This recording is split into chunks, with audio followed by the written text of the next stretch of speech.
ॐ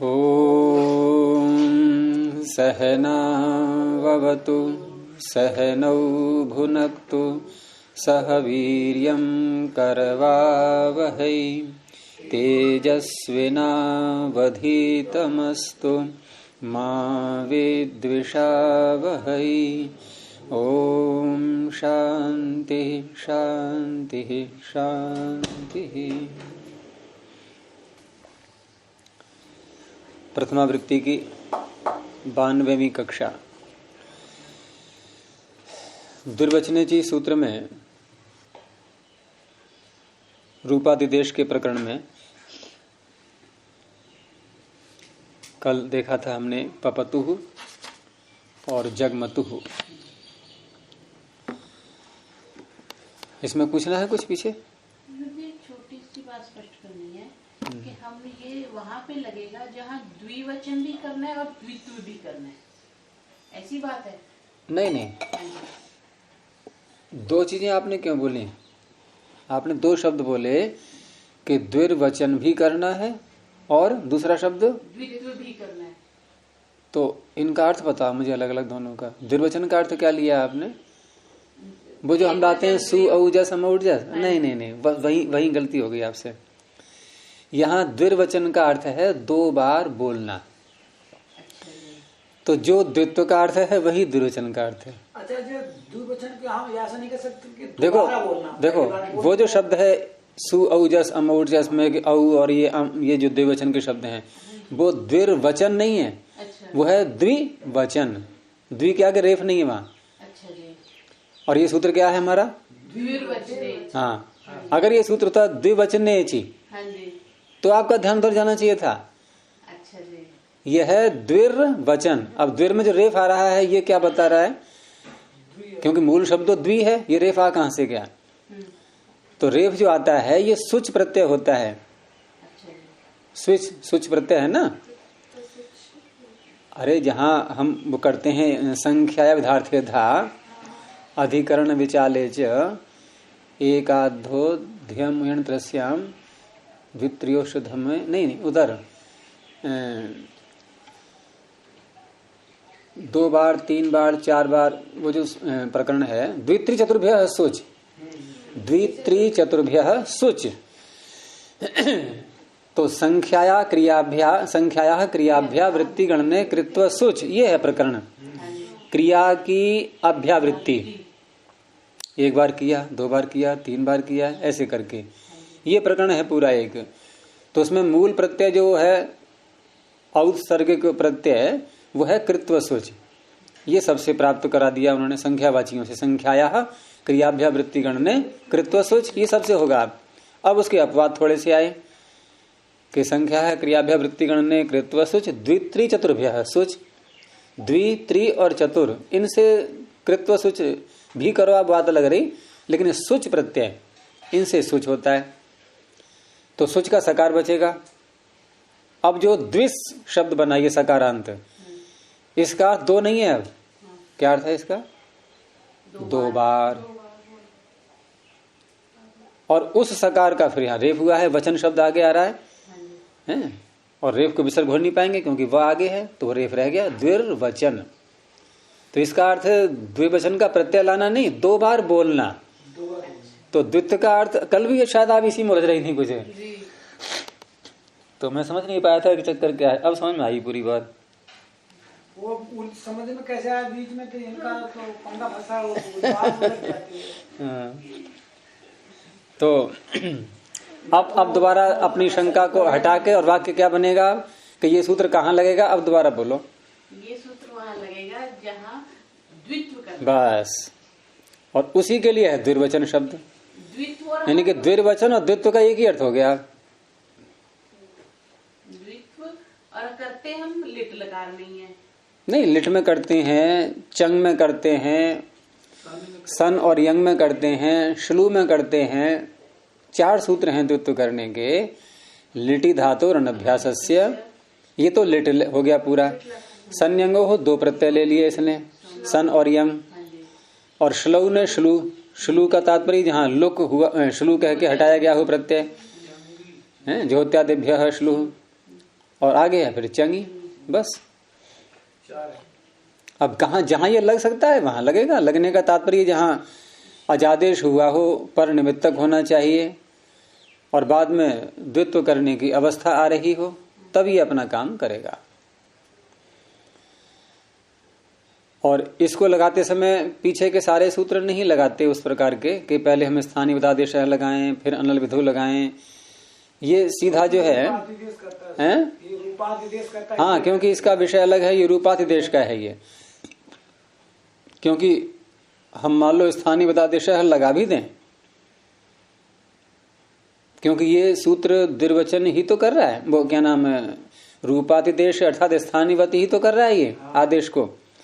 तो हम पहले स्थानीय विधादेश लगाएं तो उससे लाभ क्या होगा, क्योंकि उसने तो कार्यातिदेश किया है, वो तो काम फिर भी अटका रहेगा। मान लो पाका आ का लोप कर लिया हमने, आगे अतुस है, अब पकार मात्र रह गया और इसको करना है द्वित्व। तो पकार को द्वित्व तो होता नहीं, द्वित्व करने के लिए अच चाहिए। कभी भी अकेले व्यंजन को हल को द्वित्व नहीं होता है, अच अवश्य होना चाहिए उसमें, एक अच हो या अधिक अच हो। तो वो अवस्था यहाँ पर नहीं है। अब आप कहो कि हम स्थानीय पदादेश से उसको स्थानीयवत कर लेंगे, तो स्थानीयवत कर लेंगे तो वो तो सूत्र ये कह रहा है कि यदि कि आकार को मान करके कोई कार्य करना है तो कर लो, ऐसा यहाँ कुछ है नहीं। यहाँ तो आकार को ला करके उसको द्वित्व करना है, ये उसको मान करके होने वाला कार्य नहीं है, ये तो उसी को ही द्वित्व करना है। ये तो फिर वो पीछे की प्रक्रिया नहीं करते हम लोग। जैसे अब तक अचह परस्मिन पूर्व विधौ और न पदांत तक जो हमने सूत्रों के अर्थ किए थे, तो वहां हम क्या करते थे कि पहले स्थानीय पदादेश, फिर अनल विधौ, फिर अचह परस्मिन, फिर न पदांत, इस क्रम चले थे ना। लेकिन यहाँ ऐसा नहीं था, इसलिए यहाँ पर पीछे की अनुवृत्ति सारी उस तरह की नहीं लाते हैं। ये एक अलग प्रक्रिया है, यहाँ रूपातिदेश करना है, तो इसलिए स्वयं प्रारंभ में ही इसी को लगाएंगे बस। केवल ध्यान ये देना कि दुर्वचन करने में ही जो है वो होगा। वचन यहाँ पे कहा जाता है, द्वित्व कहा जाता तो नहीं, शब्द दोनों चलते हैं, कोई बात नहीं है। और वहां तो केवल द्वे ही सूत्र है, एकाचो द्वे प्रथमस्य, वहां त्वा भी नहीं है, वचन भी नहीं है। याद पूरी इसलिए करना पड़ा ना, क्योंकि वो मूल में कर नहीं रहा, केवल दुर्वचन जो दोबारा हम वाचन कर रहे हैं, बोल रहे हैं, हाँ, उसमें करना है ये, कर रहा है, इसलिए यहाँ दुर्वचन करना पड़ा। और फिर 2 बार बोला गया इसको, द्विर्वचनम च इति द्विर्वचनम तस्मिन द्विर्वचने, यानी कि द्विर्वचन करते समय भी हो, और दूसरा द्विर्वचन करने के लिए ही उसी में। एक तो होता है द्विर्वचन करने की स्थिति, और एक है द्विर्वचन करने की स्थिति आ गई, द्विर्वचन करने लगे, द्विर्वचन करते समय एक बार हमने और बोला उसको, तो कहा कि हाँ, जो एक बार आपने और बोला है उसी में स्थानीयवत होगा, जो पहले वाला था उसमें नहीं होगा। ये और अर्थ निकला इससे। तो जगमतु हो गया, आगे था चक्रतु। चक्रतु में धातु क्री, तो क्री धातु से और आगे लिट लगा, लिट के स्थान पर तस, तस के स्थान पर अतुस, ये हो गया। अब इस अवस्था में यहां लिट लकार आर्धातुक है ही, और आर्धातुक प्रत्यय परे हो या सार्वधातुक प्रत्यय परे हो तो गुण तो प्राप्त हो ही जाता है। और गुण करने के 2 सूत्र, सार्वधातुक आर्धातुकयोः और पुगंत लघुपधस्य च। जब इगंत अंग होता है तो वही मुख्य सूत्र है, सार्वधातुक आर्धातुकयोः। उपधा में जो इक है उसको गुण करना होता है तो पुगंत लघुपधस्य च। इक दोनों अवस्थाओं में चाहिए, वहां उपधा में एक और वहां अंत में एक। तो उपधा में तो एक है नहीं है, उपधा में क्या है यहाँ? 2 वर्ण क्यों बोले आपने? उपधा में क्या है का उत्तर एक वर्ण में दो, ककार। उपधा का तात्पर्य अंतिम वर्ण से पहला वर्ण, तो वो तो गुण के लिए उपयुक्त नहीं है। गुण किसको होता है? इको गुण वृद्धि। तो इस तरह से सार्वधातुक अर्धातुक से यहाँ गुण की प्राप्ति हो रही है। करना नहीं है, अभी गुण की प्राप्ति हो रही है। कैसे रोकेंगे? ये लिट है, अपित भी है, असंयोग लिट के, क्योंकि ये सार्वधातुक नहीं है। लिट लकार सदा आर्धातुक ही होता है, लिट से सूत्र से। तो अपित आर्धातुक यानी अपित लिट जब होता है तो उस अवस्था में जितने अपित लिट के प्रत्यय हैं वो 6 प्रत्यय आएंगे, उसमें 2-2 करके, प्रथम पुरुष के 2, मध्यम पुरुष के 2 और उत्तम पुरुष के 2, क्योंकि एक वचन तीनों पुरुषों के वो पित हैं, तिप सिप मिप। तो इन 6 प्रत्ययों को ये कित के समान बना देगा। अब जब कित प्रत्यय आगे आ गया तो सार्वधातुक अर्धातुक सूत्र यहां गुण कर पाएगा? क्यों नहीं कर पाएगा? किंगति से रोक देगा। ठीक है, तो गुण तो गया काम से। अब अगला कार्य, अब कोई प्रश्न नहीं करता कि अगला कार्य जो हम कर रहे हैं वो पहले ही क्यों नहीं कर लेते, क्यों गुण को लाए? तो कुछ कार्य जो है जो मुख्य होते हैं और कुछ अपवाद के रूप में होते हैं या बचे खुचे होते हैं, तो उनको बाद में लेते हैं। तो यहाँ गुण, क्योंकि सबका अपवाद होता है, ये सबसे पहले प्राप्त होता है अगर होना है तो, और अन्य जो कार्य हैं वो प्रतीक्षा करते हैं। तो गुण वृद्धि कुछ अंतरंग भी तो है गुरु जी, इसका अपना काम है, इसमें जो कुछ काम करना हो। अंतरंग तो खैर नहीं कहेंगे इसको, क्योंकि बाह्य निमित्त को लेकर के जब कोई कार्य होता है वो अंतरंग नहीं कहलाता है। बाह्य निमित्त एकोणची को भी चाहिए अचपरे, और गुण करने वाले को भी बाह्य निमित्त सार्वधातुक अर्धातुक चाहिए। तो उस दृष्टि से तो ये अंतरंग नहीं है।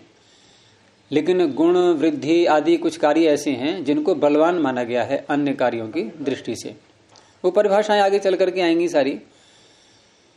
तो गुण की प्राप्ति यदि कहीं हो रही है उसको पहले दिखाते हैं, और वो यदि हो जाता है, जैसे मान लो ये प्रत्यय यदि कित न होता तो इको यणची देखता ही रह जाता, कुछ नहीं कर पाता, वो कुछ नहीं कर पाता, और वो गुण हो जाता। और करते ही हैं हम गुण अनेकों स्थानों पर। मालूम है करोति बनाना है तो करोति में गुण करेंगे ही हम, करोति कुरुतः कुर्वन्ति। लेकिन एक गुण तो वहां भी लग रहा था, तो भले ही लगता रहो, गुण पहले होगा। तो कुछ व्यवस्थाएं बनाई हैं, वो परिभाषा अलग से आएंगी ही। 150 के लगभग है, 146 कितनी, 186 वो परिभाषाएं बाद में आएंगी। तो अब यहां पर इको एणची से री को रेफ, अर्थात इसको अलग कर दो, री निकाल दिया और री को हो गया ये उरण रपरा मैं समझ लेना कहीं इसको देख लो। अरे री को रेफ उरण रपरा लगता है जब अण प्रत्याहार का कोई वर्ण री के स्थान में कर रहे हों। गुण करके तब जरूरत पड़ती होगी, तो गुण वृद्धि में लगता है वो मुख्य के करके, यहां नहीं लगेगा। तो री के स्थान पर रेफ हो गया। और ये जो रेफ है ये किसके स्थान में हुआ? री क्या था? अच। ये है आदेश, तो अच के स्थान में हुआ आदेश अजादेश। अब यहां इस रूप में मत देखना कि अजादेश कहाँ है, ये तो हलादेश है। अगर इसको हम देखेंगे तो वो कर्मधारय करके बोलेंगे ऐसे कि वही आदेश है और वही हल है, तो हलादेश बनेगा नहीं। और षष्ठी करेंगे तो हल के स्थान में आदेश हलादेश, अच के स्थान में आदेश अजादेश, तो कैसा होगा ये? तो अजादेश हुआ। और वही आदेश और वही अच और वही हल, तो अच रूपी आदेश अजादेश, हल रूपी आदेश हलादेश, तो हलादेश कहलाएगा। ये अंतर आ गया नहीं समास करते ही। आदेश के साथ में हम हल या अच को जब जोड़ेंगे और वहां कर्मधारय कर दें तो अच रूपी आदेश अजादेश कहलाएगा। वो हुआ किसके स्थान में, वहां ध्यान नहीं जाएगा, स्वयं किस रूप में आया है, और षष्ठी करेंगे तो जिसके स्थान में आया है वो बोलेंगे अजादेश और हलादेश। तो अजादेश है ये, क्योंकि अच के स्थान में आया है। और परनिमित्तक भी है क्या?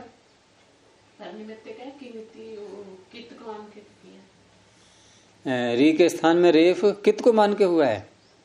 इक्वलेंस ये कहता है कित प्रत्यय परे होता है तो मैं री को रेफ करूंगा, अच परे रहते करता है वो, तो अच है तो ये तो परनिमित्तक हो गया। कित को मान के नहीं, अच को मान के। कित को मान के तो गुणवृद्धि का निषेध होता है। तो हमने इसको अलग क्यों किया? किसको? क्यों लगाया? क्या लगाएं फिर? गुण तो प्राप्त हुआ नहीं, दो प्राप्त थे ना, गुण को तो रोक दिया किंगति चैन ने, तो वो तैयार बैठा है लगने, वो तो पहले भी लग रहा था, लेकिन गुण ने बाधा डाल दी थी बीच में। गुण बोला नहीं, मैं पहले, मेरा नंबर पहले आएगा, मैं पहले लगूंगा। तो गुण ने कहा ठीक है, लग के देख ले तू, अगर सफलता मिल जाए तो। इसको संतोष था कि बाद में नंबर मेरा ही आना है, इसको जोर लगा लेने तो लगा रहा है। तो उसे पता था कि किंगतिचा इसको आने ही नहीं देगा, उसने लगाया जोर अपना, नहीं सफल हो पाया। फिर ये तो लग ही जाएगा, फिर ये इसे कौन रोकेगा। अब यहां पर द्वित्व का प्रसंग आएगा, लिटि धातु और अभ्यासस्य। अब जब द्वित्व करने वाला सूत्र आया तो उसके सामने समस्या आ गई कि इसमें तो कोई अची ही नहीं है, मैं द्वित्व करूं किसको। तो द्विवचनी ने कहा कि कोई चिंता नहीं है, मैं लाऊंगा आज तेरे लिए द्वित्व करने के लिए। तो इसने कहा कि पर निमित्तक अजादेश। अब अर्थ उसी प्रकार से करेंगे कि पर निमित्तक, ये पर है और उसके कारण से हुआ अजादेश है। पर निमित्तक अजादेश, अजादेश है नहीं है, भ्रांति तो नहीं हो रही है कोई अब ये कि हल दिख रहा है और हम कह रहे हैं अजादेश है। ये कैसे है अजादेश? अच के स्थान में। हाँ, इसलिए अजादेश है। तो पर निमित्तक अजादेश। अब पूर्व विधि करने में नहीं बोलना है हमें, पर निमित्तक अजादेश दुर्वचन करने में,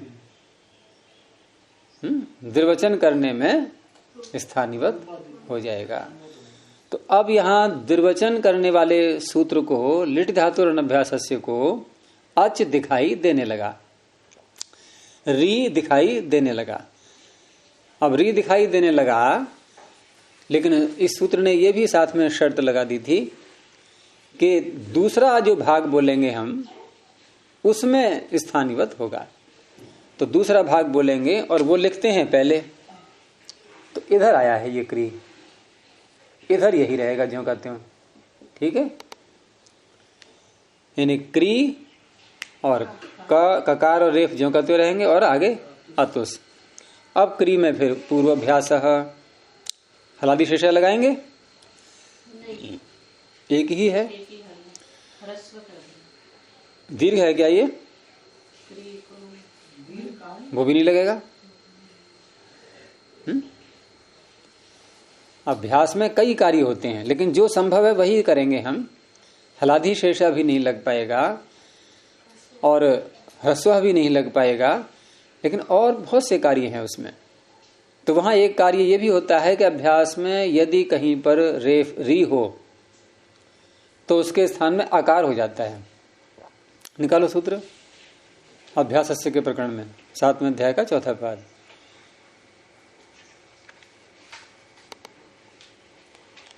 मिल गया?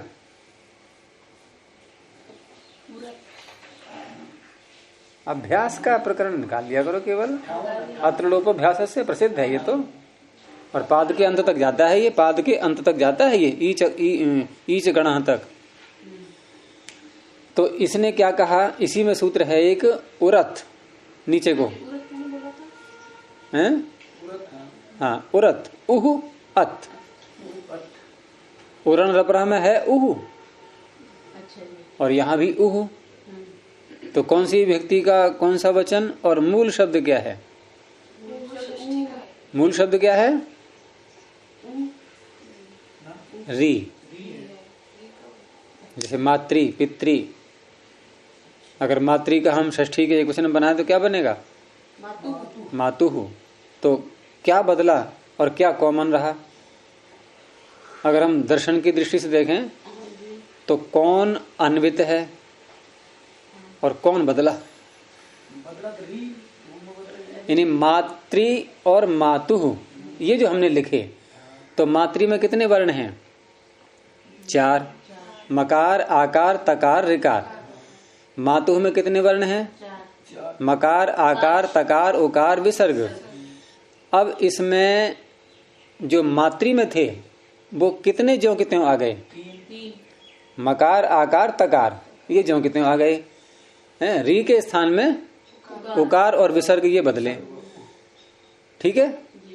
तो अब यदि हम कहें कि परिवर्तन किस में हुआ? री में, तो मातृ का जो 3 वर्ण ज्यों के त्यों आए थे उनको हटा दो। अब हमारे पास में क्या बचा? री। तो री का षष्ठी में क्या बनेगा? बस वही तो है। तो री के स्थान में, अभ्यास के री के स्थान में अभ्यासस्य उहु अत अकारादेश भवति। अब ये तपर है, अत ह्रस्वकारी ही होगा, और री के स्थान में कर रहे हैं तो फिर उरण रप्रह भी आएगा। वो कहता है यदि कहीं भी आपको ऋकार के स्थान में अण प्रत्याहार का कोई वर्ण लाना है तो आपको उसके आगे रेफ जोड़ना पड़ेगा। तो किया तो हमने आकार है, लेकिन रेफ जुड़ करके आएगा। तो क्या बनेगा? री के स्थान में क्या हो गया? अर। तो क में तो आ जोड़ दो और रेफ इधर लिख दो, ये बन गया। एक बात है गुरुजी, ये यहाँ तो डायरेक्ट ऊह को अत कह रहा है। अभ्यास से ऊह। अभ्यास से ऊह अत, ठीक है। ये जब अत कह ही रहा है तो हम उड़े रपड़ा को क्यों आगे सीटें? क्योंकि नहीं तो इसने अत कहा है तो आकार हो जाएगा। ठीक है। जहाँ अंतर स्थानीय अंतर कमा नहीं नहीं नहीं नहीं, ऐसा नहीं है, ऐसा नहीं है। उरत सूत्र ये नहीं कहता कि आपको जब स्थानीय अंतरतम लगाना है तो मैं रेफ जोड़ूंगा। हाँ, ऐसा नहीं, वो सर्वत्र करता है अपना कार्य। ये सब नहीं। हाँ, नहीं तो हम कैसे बनाएंगे? ये शब्द बहुत धातु है। मान लो श्रिप है और श्रिप का रूप चलाओगे आप, क्या बनेगा? सरपति। तो सरपति इत्यादि में है, वहां भी ऐसे ही लिखे। वहां तो आप भी कह सकते हैं गुण की प्राप्ति हो रही है तो छटनी करेंगे हम, लेकिन ये ऐसे नहीं है। ये तो जहाँ गुण करना होगा, वृद्धि करनी होगी, वहाँ थोड़ा रुपया आ जाएगा। कुछ वहाँ स्थानांतर में लगाना नहीं मिल रहा है, यहाँ तो कुछ जरूरत तो नहीं। उरण रप्रह सूत्र परिभाषा नहीं है, ये विधि सूत्र ही है एक प्रकार से। और दिया है इन्होंने उस प्रकरण में कि जहाँ ये व्यवस्थापक सूत्र हैं, विचवंत्यात्पर इत्यादि सारे, तो वहां दिया हुआ है ये। लेकिन ये अलग से विधि सूत्र है ये हाँ, वहां ये रेफ जोड़ना ही है इसको। तो इस तरह से ये हो गया कर। ये कर समझ में आ गया। अब री को आकार किया, उरत सूत्र ने, उरण रप्रह ने उसमें रेफ जोड़ दिया। अब यहाँ पर कितने व्यंजन हो गए? हल कितने हो गए? 2। अब लग जाएगा हलादि शेष। अब तक उसकी आवश्यकता नहीं थी, अब लगेगा। तो क्या हटेगा? केवल रेफ हटेगा। ये यानी जो रेफ जोड़ा था वो हट भी गया। अब अभ्यास में कभी भी कवर्ग रह नहीं सकता। अब कोहशु अपना काम करेगा। उसने कर दिया ककार को चकार, तो ये बन गया अब च। अब जरा बोलना है इसको मिला के। बन गया सकार को रूप और रेफ को विसर्ग, चक्रतुहु। अर्थ क्या बनेगा? उन दोनों ने किया। चकार चक्रतुहु चक्रुहु। आगे चकर्थ चक्रथुहु चक्र है। चकार चकर चक्रिव चक्रिम। इस तरह से रूप चलते हैं इसके। एक बार फिर से ये भेद समझा दीजिए। वहाँ पे हमने री के स्थान में रेफ किया, री के स्थान में रेफ नहीं किया है। री के अच्छा ये इकोणची वाला। हाँ, री के स्थान में रेफ हो गया। यहाँ पे री के स्थान में ऊ आया और क्योंकि अनप्रत्याहार ले रहे थे, री के स्थान में ऊ नहीं आया है, आकार आया है। ऊ आया है आकार ऊहु अत। री के स्थान में आकार। हाँ जी। तो ऊ आया है क्यों बोले? अच्छा, री के स्थान में आकार आया है। उस आकार के आगे रेफ जुड़ गया है, वो उरण रपरा से जुड़ा, वो रेफ हट गया हलादि शेषा से। तो चक्रतुः आज जो है अणप्रत्याहार में, तो अणप्रत्याहार जहाँ नहीं लगेगा तो वो खड़ा हो जाएगा। पहले तो एड़ हुआ था। ऐसे ही बहुवचन में चक्रुहु, चक्रतुहु, चक्रुह, वहां उस हो गया झी के स्थान में। परस्मैपदी पदानाम नल अतुस उस, वहां उस हो जाता है झी के स्थान में। आगे है निर्णय, णीय प्रापणे धातु से बनता है ये, और ये है उत्तम पुरुष का एक वचन। उत्तम पुरुष का एक वचन। वैसे रूप क्या चलेंगे इसके? अगर हम सारे विभक्तियों में चलाएं, सारे पुरुषों में, तो निनाय, निन्यतुः, निन्युः, निनयिथ, निनेथ, दो बनेंगे, निन्यथुः, निन्य, निनाय, निनय, निन्यव, निन्यम। तो उत्तम पुरुष में एक वचन में लिट लकार में दो दो रूप बनते हैं वहां जहां वृद्धि या गुण आदि की संभावनाएं होती हैं, क्योंकि उत्तम पुरुष के णल को विकल्प से णित किया गया है। णलोत्तमो वा, जब णल पक्ष में, जब णल णित रहेगा तो दूसरा रूप बनेगा निनाय। जब णल णित नहीं हुआ तो बना निनय। तो वो उदाहरण है ये, जब णल को णित नहीं किया गया है तो उस अवस्था में बनेगा निनय। तो णी धातु, णी का बचा णोना से नकार कर लिया, नी, और लिट लकार लाए। लिट लकार के स्थान पर उत्तम पुरुष में मिप आया, और मिप के स्थान में णल, परस्मैपदी पदानाम नल अतुस उस सूत्र से नल आ गया। नल का बचा अ, नी अ। अब यहां आगे उसी प्रक्रिया से जैसे पीछे हमने चक्रतुह बनाया था कि ये प्रत्यय आर्ध धातुक है, लिट का है इसलिए, और साथ में णित भी है। तो सार्वधातुक अर्धधातुकों से क्या प्राप्त हो रहा है यहाँ? गुण। लेकिन क्योंकि ये णित है तो गुण का अपवाद बैठा हुआ है वहां। कौन? दो वृद्धि के हैं, दो गुण के हैं। दो कौन से हैं वृद्धि के? दो गुण के कौन से हैं? और वृद्धि के दो कौन से हैं? तो उपधाम में जब गुण करते हैं, देखो उपधाम में गुण करते हैं तो पुगंत लघुपधस्य च, और उपधाम में वृद्धि करते हैं तो अतुपधाया। यानी दोनों एक जैसे ही हैं, लगभग जोड़ा है दोनों का, वृद्धि का भी जोड़ा और गुण का भी। और अंत में करते हैं तो अचोणिति, और वहां अंत में करते हैं गुण तो। अब अंतर क्या है इन दोनों में? दोनों वृद्धि के, एक वृद्धि का अतुपधाया अचोणिति और सार्वधातुक अर्धधातुक, इसमें अंतर क्या है कि वहां गुण करने वाले सूत्र में गुण किसको हो ये नहीं बताया है। अंगस्य का अधिकारी तो आ रहा है, लेकिन एक पॉइंट देना कि इस वर्ण को गुण हो ये तो नहीं है उसमें। भाई अंग में तो बहुत सारे वर्ण होंगे, तो वहां हमें लगाना पड़ेगा एक गुण वृद्धि परिभाषा, तो अर्थ बन जाता है इगंत अंग को गुण होता है। लेकिन यहां अचोणिति हम जब लगाते हैं तो क्या यहां भी ऐसी स्थिति है कि वृद्धि किसको हो ये निश्चय नहीं हो पा रहा है?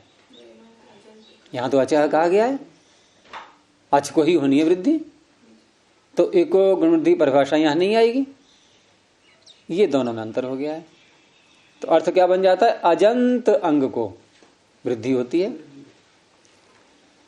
और अतुपधा केवल उपधा में सारे वर्ण लेता, केवल आकार उपधा में हो तो वृद्धि होती है। तो अतुपधाया में भी स्थानीय का निर्देश कर दिया गया है, अचोणिति में भी स्थानीय का निर्देश कर दिया गया है। स्थानीय का तात्पर्य जिसके स्थान वृद्धि हो।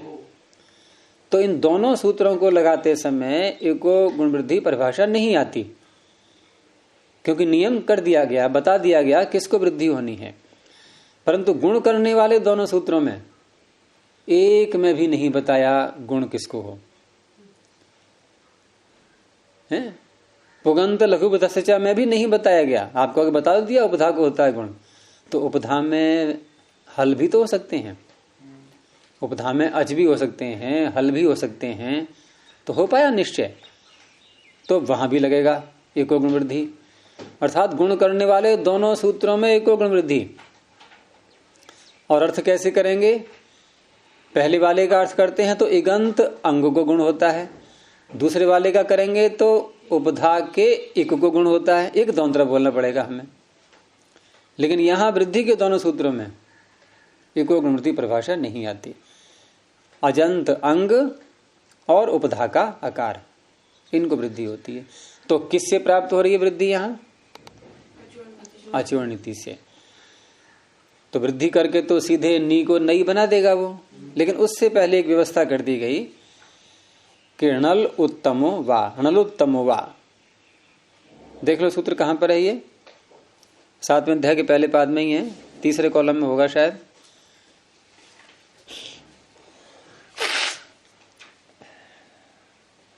अगले पृष्ठ पर तीसरे कॉलम में। इसमें ऊपर सूत्र है इसके गोतोणित, यहां से णित की अनुवृत्ति आ रही है। अब कर लो सूत्र का अर्थ। उत्तमः णल वा णित। उत्तम पुरुष का णल विकल्प से णित होता है। अब विकल्प से णित होता है, ये विभाषा, ये विकल्प प्राप्ति में विभाषा है या अप्राप्ति में विभाषा है? अर्थात नल पहले से प्राप्त था, उसको विकल्प किया है, या नल प्राप्त ही नहीं था और तब विकल्प हो रहा है? कैसे था प्राप्त ये? क्योंकि नल स्वयं णित है अपने में,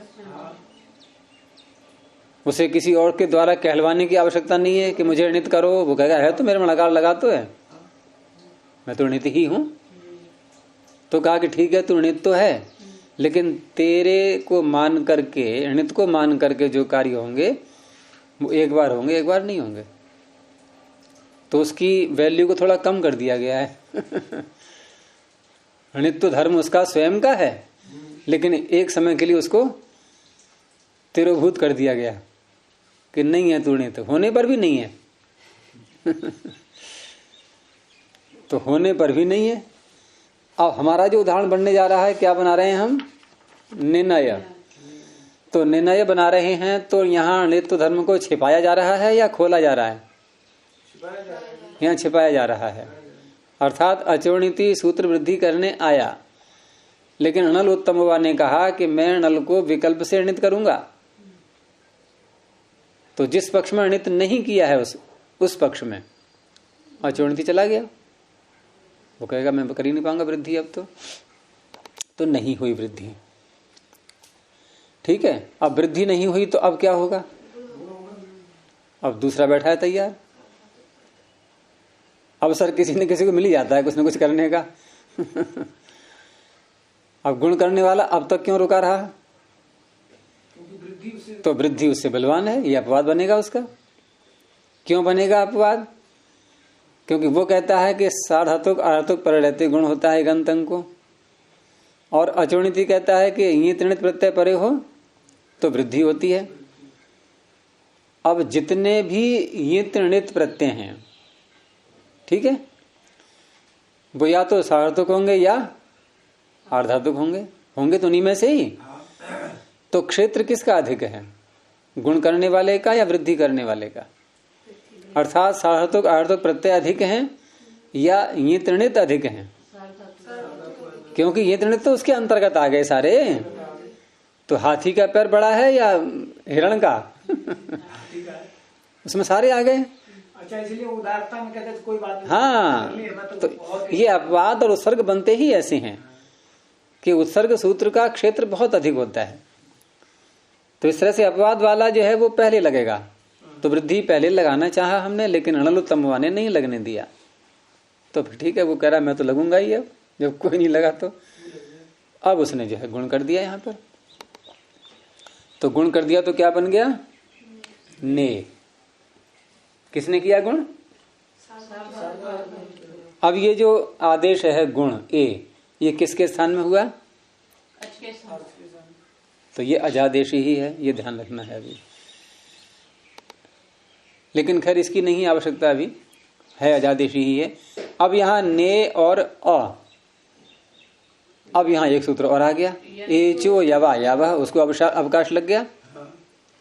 केच के स्थान में यदि अच परे होता है तो आय आदेश हो जाएंगे, तो ए के स्थान में कर दिया उसने आय, अब ये बन गया नय। अब यहाँ ए के स्थान में क्या हुआ है, ये आय, तो आय जो है ये कैसा आदेश है, अजादेश। अब इसको देखना है आपको, ये भी अजादेश है, नय। अब आगे नय और अ ये स्थिति है। अब यहां सारे काम जब निबट गए, अब द्वित्व करने वाला अब आया। कौन सा सूत्र, लिटि धातु और अनभ्यासस्य। अब यहां इसने द्वित्व किया इसको, तो द्वित्व किया तो यहां देखो अभी तक जो हमने उदाहरण देखे थे पीछे, पपतुहु पपुहु, जगमतुहु जगमुहु, चक्रतुहु चक्रुहु, इन सारे उदाहरणों में एक स्थिति पैदा हुई थी कि द्वित्व करने वाले को अच नहीं मिल रहा था ढूंढने से। एक बात आ जाएगी, अच्छा हाँ, तो हमने दुर्वचन जी से अच को लाई, वहां स्थिति बनाई। तो अब पीछे का जो हमारी बुद्धि बनी है अब तक सूत्र का अर्थ करने के लिए, घटाने के लिए, उस बुद्धि को हटाओ थोड़ी देर के लिए। यानी कि ये सूत्र ये नहीं कहता है कि जहां द्वित्व करने वाले सूत्र को अच नहीं मिलेगा वहां करूंगा मैं स्थानीयवत, ये सब जगह करेगा वो। ठीक है, हमने अब तक उदाहरण ऐसे देखे थे, क्योंकि यहां यदि हम घटाएंगे इस बात को तो नहीं घटेगा, क्योंकि यहां तो अच है ना में अ, यहां द्वित्व में कोई बाधा नहीं आ रही है। तो ये सूत्र ये नहीं कहता है कि जहां बाधा आए वहां लगूंगा मैं, क्योंकि जहां बाधा आए वहां लगने वाले सूत्र को परिभाषाएं बनती हैं, फिर वो ये अतिदेश प्रकरण है, परिभाषा प्रकरण नहीं है ये। तो इस तरह से यहाँ ये तो ये कहता है कि अगर ऐसी अवस्था हो और आपको दुर्वचन करना हो और अजादेश आप पहले कर चुके हो तो वो तो होना ही है स्थानीयवत। अब ये जो आय आदेश है ये आप क्या करे बोलो। मैं ये कह रहा था गुरुजी, हम ये से पहले ही कर लेते, लिट्टी धातु रना व्यासा से लेके नी करके दूध कर लेते, करके। हाँ, तो ये विधियां बलवान हैं सब, ये पहले होंगी सारी, ये गुण वृद्धि आदि विधियां सब बलवान कहलाती हैं, ये सब पहले होती हैं। तो इस तरह से ये जो आय है ये ए के अच के स्थान में हुआ आदेश है और पर निमित्तक है, क्योंकि यवायावह अच को मान करके कर रहा है ये। तो ये अजादेश पर निमित्तक अजादेश हो गया, और ये पर निमित्तक अजादेश अब हम द्वित्व करने जा रहे हैं लिट धातु अभ्यास से। तो ये द्विवचन करने में अर्थात दूसरा भाग जो हम बोलेंगे इधर उसमें होगा स्थानीयवत। तो इधर वाले भाग में क्या होगा, ये ने, ये ज्यों का त्यों रहेगा ऐसे ही, ने नय और अ। ठीक है, अब यहां अभ्यास संज्ञा हो गई, अभ्यास का कार्य प्रारंभ कर दो। अभ्यास का कार्य प्रारंभ, यहां न तो हलादि शेष लगना है ना, न उरत लगना है, न कोष्टु लगना है, न अभ्यासे चर्चा लगना है, लेकिन और भी सूत्र बैठा हुआ है ह्रस्व। कि अभ्यास में यदि कोई दीर्घ वर्ण है, ये दीर्घ अपनी ओर से लगा लेंगे। जब ह्रस्व कर रहे हैं तो किसको करेंगे ह्रस्व, ह्रस्व को तो ह्रस्व करेंगे नहीं, दीर्घ को ही करेंगे। हैं, खाना खिलाना है किसी को तो पेट भरे वाले को तो खिलाएंगे नहीं, भूखे को ही खिलाएंगे। तो वहां कहना नहीं पड़ता कि भूखे को खाना जो लाओ खाना खिलाना है हमें, भूखा ही आएगा वो तो दीर्घ है यहाँ पर। ए दीर्घ कौन कौन से वर्ण होते हैं, ए ओ आई औ तो दीर्घ ही होते हैं। बाकी अ ई उ री दीर्घ भी होते हैं, ह्रस्व भी होते हैं, है ना, प्लुत भी होते हैं।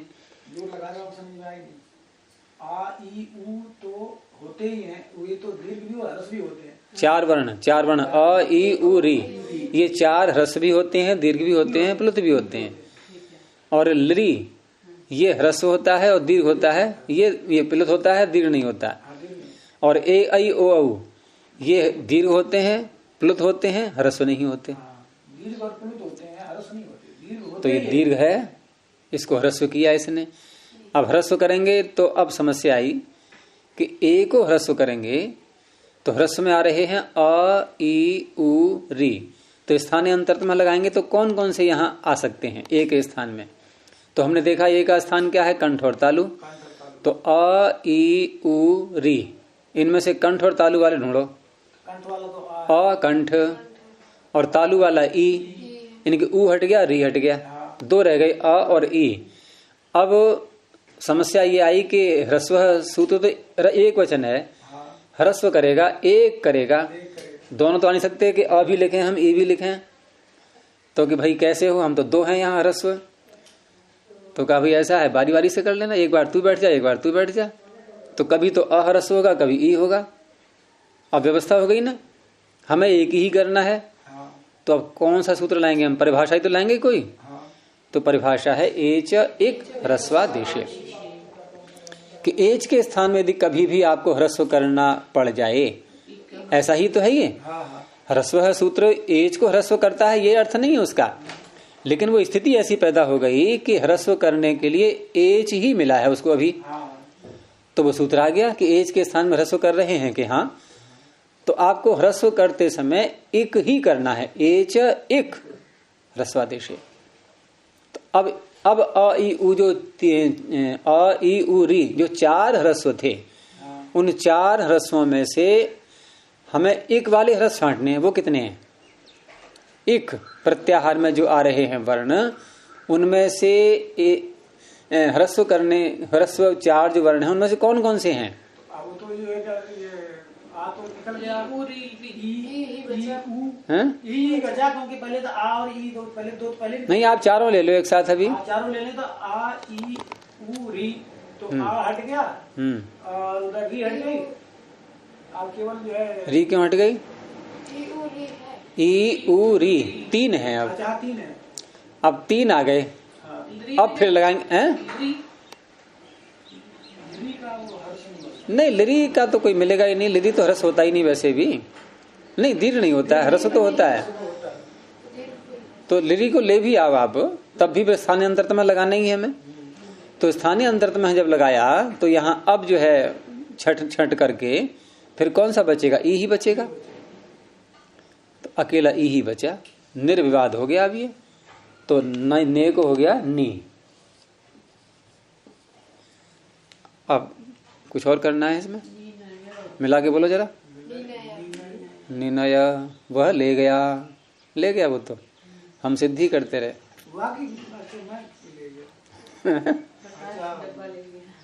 निनय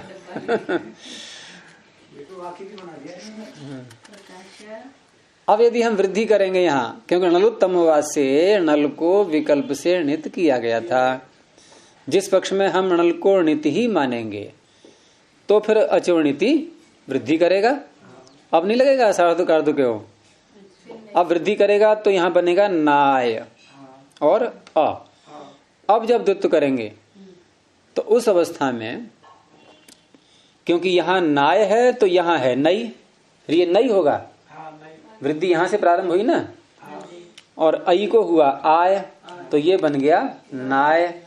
अब यहां जब द्विवचन चिन्ह लगाएंगे तो वो क्या करेगा? स्थानीयवत करके, रूपातिदेश करके, यहां भी नई होगा, फिर नई द्वित्व होगा। अब नई द्वित्व होगा तो फिर ह्रस्व लगाएंगे जब, तो ह्रस्व यही होना है, क्योंकि ये भी एच है आई और ए भी एच था। चाहे ए को ह्रस्व करें चाहे आई को ह्रस्व करें, ह्रस्व ई ही होना है। तो बन जाएगा नीनाय। तो निनय निनाय दोनों में लगेगा ये द्विवचनेची। तो इस तरह से रूप बनते हैं ये, ठीक है। लू धातु से बनाएंगे तो लुलव लुलाव, उसने काटा, वहां इस तरह से बन जाएगा, ठीक है। अब 8 तत्व को कल देखेंगे, और ये 8 तत्व जो है इसका अभ्यास अच्छी प्रकार से करना, क्योंकि निजंत धातु की पहली सिद्धि आ रही है ये हमारे अब तक प्रथम पाद में।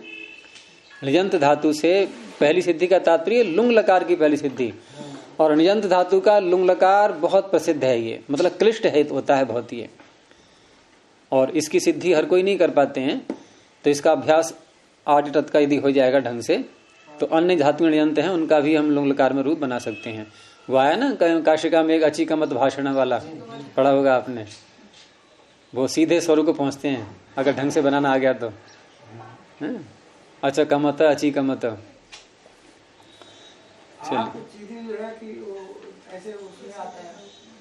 चलिए प्रणव ध्वनि। ओ